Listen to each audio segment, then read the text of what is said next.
I really hope I'm focused, because if I'm not focused, then you're just gonna see a blurry blob.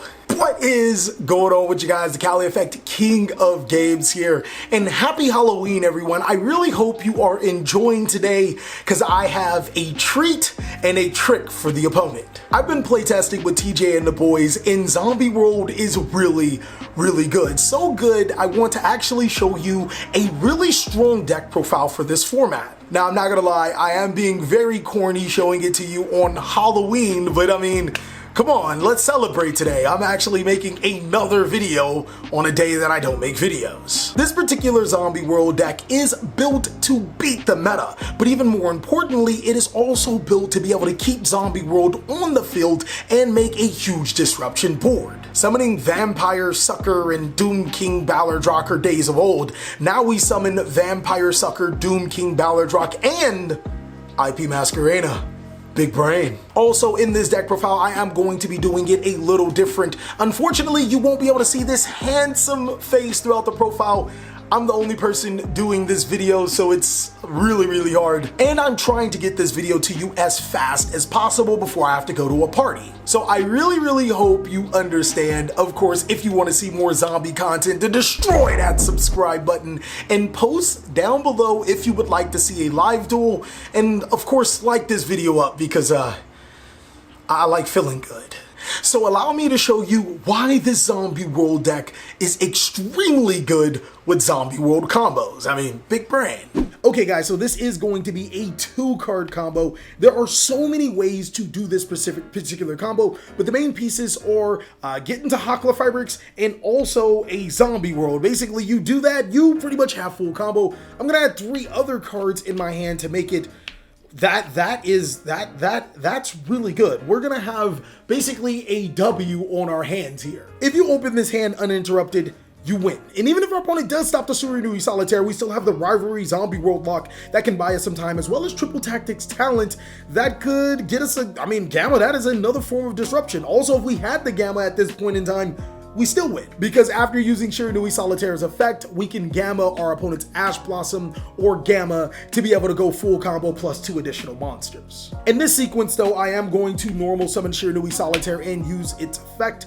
We will tribute off this monster to be able to special summon Unizombie from our decks to our side of the field, and if we had to start off with Unizombie, or if we had to start off with Gozuki, we would have to send Plague Spreader Zombie from our decks to the graveyard, but since we don't, we can send Mizuki. Use the effect of Mizuki banishing itself to special summon the monster, and now both of these monsters into a link for Christian Hakla Fabrics. We'll special summon Glow of Bloom to our side of the field. Now we'll use Hakla Fabrics for a link Cross, which will special summon 2 tokens, and Glow of Bloom plus 1 of our tokens for the Formula Synchron. At this point in time, you do not want to use the effect of Glow of Bloom. Do not use the effect of Glow of Bloom. We still have some non-zombie monsters to special summon, but Formula Synchron will net us a drawn card. Oh, that's actually, I mean, that's not bad. I mean, if it were a hand trap, that'd be amazing, but this isn't bad. Necro or Banshee to have in your hand is not a complete trash card. Speaking of such, I should probably activate the Zombie World before I start going any further. I'm going to Synchro off Formula Synchron, and my last token, special summon Martial Metal Marcher, using its effect to be able to special summon Glow of Bloom back to my side of the field. Now Glow of Bloom and Martial Metal Marcher for a link summon. Link into IP Masquerena, triggering the effect of Glow of Bloom to special summon since you have Zombie World on your field. We will special summon Doom King Ballardrock, and now link Cross plus Doom King for a link into Vampire Sucker. In this particular board, we completely win. We have 2 disruptions with Rivalry of the World Warlords and Infinite Impermanence. We'll also be able to draw an additional card through the effect of Doom King Ballardrock and Vampire Sucker currently being on the field. So fingers crossed, if we draw another hand trap, we're in there. We drew an Infinite Impermanence, which is not going to help us right now, but it's really good. So here's the dealio, ladies and gentlemen. Upon activating IP Masquerena's effect, we can use the effect of Doom King Ballardrock since we do have Zombie World on the field, and IP Masquerena is a zombie, so we can banish a card on the field. Coincidentally, we can also link off the IP Masquerena and the Doom King into a Nightmare Unicorn, discarding a card from our hand for another form of disruption. That also means during the following turn, Doom King Ballardrock will come back to our side of the field, netting us an additional card. This would be my draw. This would be the next card. But rewinding back, we'll go ahead and put this. We also have IP Masquerena plus Vampire Sucker. that can make Yoko Ono, which is this card, is amazing. Against decks like Dino, it prevents Miscellaneous Ceres's effect. That's pretty good. Also, when a monster effect in the graveyard is activated or special summoned from the graveyard, you can target one monster in the field, reduce its attack to 0, and negate its effects. That is really good. This card is stupid underrated. I really think that zombie enthusiasts should look into it if they haven't, but we can also link off all of these monsters into a 3 negation Apollousa, and we'll still have the Doom King Ballardrock coming back to our side of the field. I completely forgot that in this particular situation, we could Rivalry of the Warlords after all of this, and one would wonder how exactly do we deal with Rivalry of the Warlords ourselves. For the people that don't know, Rivalry of the Warlords will prevent a player from summoning a monster that is not zombie while we have Zombie World on the field, meaning that after our opponent commits their first monsters to their side of the field, they can't summon any other monsters. This could actually be really bad for us as well, as sometimes we may want to summon cards from the extra deck or to our side of the field that aren't zombie. But there's a solution. Let's take any of our starter cards completely back into the equation. It is also an extender. We can use Unizombie to send a zombie monster from our deck to the graveyard and Eldritch the Golden Lord. Golden Lord's effect will send Rivalry of the Warlords to the graveyard to add itself to the hand, and again can special summon any zombie monster back to our side of the field. From there, we can use both Eldritch the Golden Lord and Unizombie, or whatever 2 monsters we fancy, into a Predaplant Anaconda, or basically any other monster that we wanted to do that isn't a zombie. So that is how we could break our own lock and potentially swing for a ton of damage, if not game, just in case you thought Rivalry was a problem for us. Okay guys, so combo number 2. Sometimes you draw Necro Royal Banshee and you don't draw the Unizombie or a way into Unizombie. This means that we're stuck with a Necro Royal Banshee in our hand, which means we don't necessarily have the required method to put Zombie World on our side of the field. Think again. I'm going to add 3 additional cards from my deck to my hand. That's not the best hand, but we can actually really play with this. First, I'm going to go ahead and start off by normal summoning Gozuki. If this was a Unizombie, this would still be full combo as we can discard the Banshee. But also, if you're starting off with just Unizombie, you're going to need to be able to send this card instead of Mizuki. We're going to send Plague Spreader Zombie from our decks to the graveyard, and then I'm going to use Plague's Effect to actually place the Eldritch the Golden Lord back into our deck to summon it to our side of the field. There are going to be times where you draw cards that you don't necessarily want in your hand. Doom King Ballardrock, Glow of Bloom, Psyframe Driver, extra copies of Nibiru or Ash. Just put it to your deck forehead with Plague Spreader Zombie. The next cool thing is that you still actually do get to draw a card, so it's essentially recycling the card that you need back into your deck for a new one. We'll link off the Plague Spreader and the Gozuki, making Kristan Hucklefabrics, triggering Hucklefabric's effect. We'll special summon Glow of Bloom to our side of the field. Now this combo is going to look really familiar. Hucklefabrics, Link Cross, tokens, Synchro, formula, no effect, shuffle, draw. This actually happens a lot. We will draw a Zombie World and we won't need to discard the Necro Royal Banshee. I'm going to put this to the bottom, draw another card. Synchro, summon, effect, summon. And as you can see, we're pretty much back to the exact same board that we had, except no Zombie World. This time around, we do have to do it a little bit differently. We won't have the IP Masquerader on our side of the field, but we will have our Zombie World lock. Link Cross plus Martial Metal Marcher. I can't say that card's name right sometimes. 2 Barricade Board Blocker. Blocker's effect will discard a Necro Royal Banshee, and now we'll use its effect.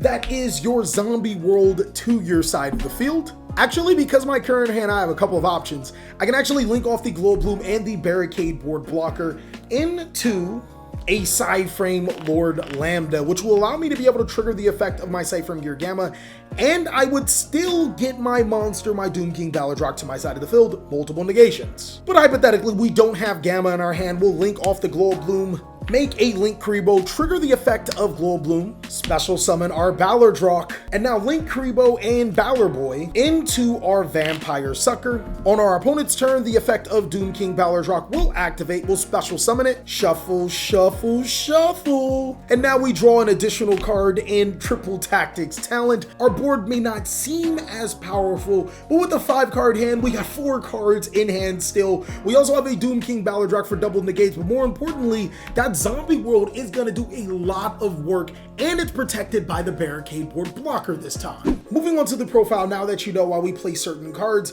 let's explain why we play at certain numbers. I run 1 copy of Doom King Ballardrock. You only need 1 copy. There's not DD Crowlight cards inside of this format, so you can legitimately get away with only running 1 copy of Ballardrock. Next is 1 copy of Eldritch the Golden Lord, as you guys seen in the combo. This is amazing for breaking your own Rivalry of the the Warlords. It's also a great card to help you break a board by sending it in a spell card. This card is just overall a perfect card for the deck. One card I did not show you was a perfect extender as well as a graveyard disruptor in Jacko Boland. No, I'm not playing him because it's Halloween. He's actually a legitimately powerful card. Special summoning from your opponent's graveyard as well as providing an extender. This card is amazing. Next, our most powerful card is Zombie World, so I do classify it as a boss card. We run 4 copies with 3 copies of Terraforming in a Zombie World.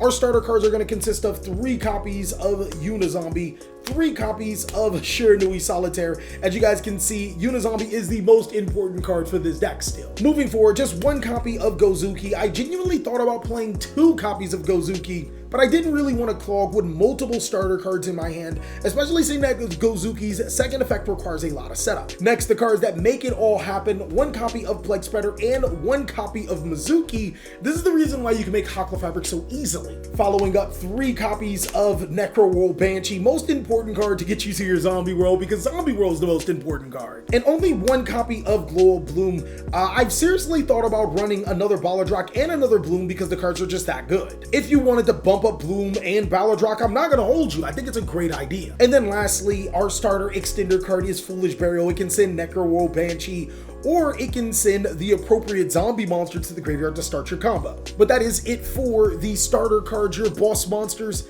and your extender cards. Now on to the power cards. The power cards typically turn the tide of the game, and I have to say I dislike my boy El Chapo, as I've been running Triple Tactics Talent in every deck I can so far. I'm really glad I actually did not make that video about tactics being bad, because currently it's a lot better than it has ever been before, with every deck playing an astronomical number of hand traps, and Dragoon being a really good card to take. Tactics is really strong. Understandably, if you guys cannot afford Tactics, this is a 42 card deck, so you can completely take them out, or you can add that Glow of Bloom and that Doom King Balladrock, whichever is your choice. Our next power card is Super Polymerization. Not only is this card an out to Dragoon, it's always live when we have Zombie World on the field. This card is amazing in this particular deck. There are times where I've actually fused my monsters just to get an additional monster on the field to push for game. Next is 3 copies of Rivalry of the Warlord. This is an amazing going first card. Some could argue it's a trash going second card, and I can't really disagree with you there.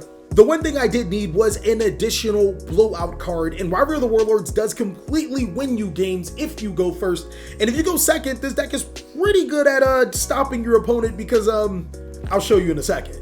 But the ruling with Rivalry of the Warlords in Zombie World is if you have both of those cards on the field and your opponent has a monster on the field, obviously that would be treated as zombie, your opponent cannot attempt to summon another monster on the field unless it is a zombie. That means no fusion summoning, no link summoning, no Exceed summoning, no normal summoning, none of that. I felt that was way too powerful to give up, so I decided to main board Rivalries. Lastly are going to be our hand traps. The reason why I feel like we can comfortably main board Rivalry, we play a lot of hand traps. 3 copies of Ash Blossom Enjoy Spring, 3 copies of Nibiwu, 3 copies of Cyframe Gear Gamma with the driver, and 3 copies of Infinite Impermanence. A lot of times our opponent doesn't really have a board to start off with if we open multiple hand traps, so yeah. I really like how hand traps work synergistically with Rivalry of the Warlords. If you hand trap your opponent to death, they won't have monsters, so now Rivalry of the Warlords prevent them from having more monsters. Not to mention that Nibiru is also the ultimate douchebag move card with Rivalry of the Warlords. You tribute all your opponent's monsters, then you rivalry them.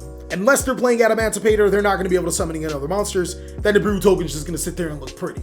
As for us, Eldritch the Golden Lord is still a card. It still gets rid of that rivalry for us. But that is it for the hand traps, bringing us up at a 42 card deck. I'm gonna blaze through the extra deck since you already know that the Secret Spice is Yoko Onna, really good against dinos, really good against any strategy that loves to activate those banished monsters effects or monster effects that are then banished, and also just a absolutely great standout card. Apollosa the Boulder Goddess, Nightmare Unicorn, IP Masquerena, Predapet Vert Anaconda, Kristan Hakla Fabrics, Barricade Board Blocker, Vampire Sucker, Link Cross, Link Karibo, Martial Metal Marcher, Formula Synchron, Cyframe Lord Omega, Dragon Necro the Never Soul Dragon, and Starving Venom Fusion Dragon. You guys may have noticed that Cypher Lord Lambda is missing.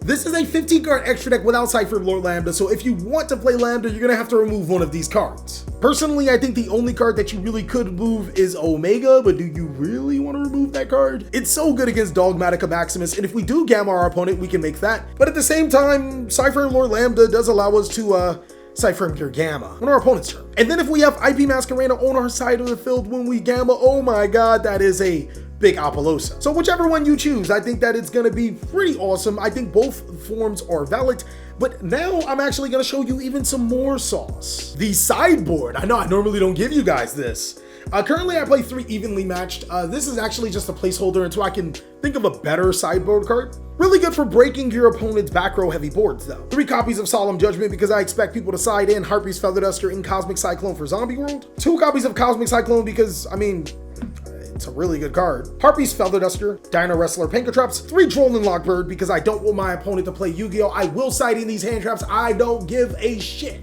And 2 copies of Artifact Lancia. That's it for the main board, the sideboard, and the extra deck. I want you guys to post down below in the comment section, what do you guys think about this new method of deck profiles? Also, if you miss my extremely handsome face, guys, I know you guys can't say that, so if you just want to say no homo at the end or beginning, or homo, whatever floats your boat, I am not going to question you. But go ahead and let me know if you guys missed the face cam portion. Also, again, if you want to see this deck in action, destroy that like button. If we get enough, I'll consider even putting it in the YCS Fall Cup. But anyways, I hope you guys are having a safe Halloween. Save those Hershey cookies and cream for me, and I'll catch you on the next video.